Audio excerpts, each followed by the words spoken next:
TNPL போட்டியில் சேலத்திற்கு எதிரான ஆட்டத்தில் நெல்லை அணி 3 விக்கெட் வித்தியாசத்தில் வெற்றி பெற்றது.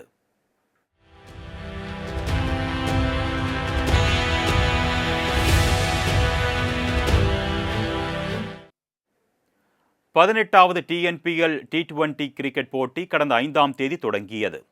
நேற்று நடைபெற்ற லீக் ஆட்டத்தில் நெல்லை ராயல் கிங்ஸ், சேலம் ஸ்பார்டன்ஸ் அணிகள் மோதின. இப்போட்டியில் டாஸ் வென்ற நெல்லை அணி பந்துவீச்சை தேர்வு செய்தது. முதலில் பேட்டிங் செய்த சேலம் அணியின் வீரர்கள் எதிரணியின் பந்துவீச்சை சமாளிக்க முடியாமல் தடுமாறினர். அடுத்தடுத்து விக்கெட்டுகளை இழந்த சேலம் அணி 19.2 ஓவர்களில் 141 ரன்களுக்கு ஆட்டமிழந்தது.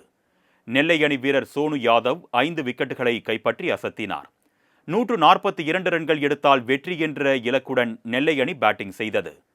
தொடக்க ஆட்டக்காரர்கள் அடுத்தடுத்து அவுட்டான நிலையில் அஜிதேஷ் குருசாமி நிலைத்து நின்று ஆடி 45 ரன்களை எடுத்தார். இதனையடுத்து 18.5 ஓவர்களில் 7 விக்கெட் இழப்பிற்கு 144 ரன்கள் எடுத்து நெல்லை அணி 3 விக்கெட் வித்தியாசத்தில் வெற்றி பெற்றது. இதன் மூலம் நெல்லை ராயல் கிங்ஸ் அணி புள்ளி பட்டியலில் முதலிடத்தில் உள்ளது.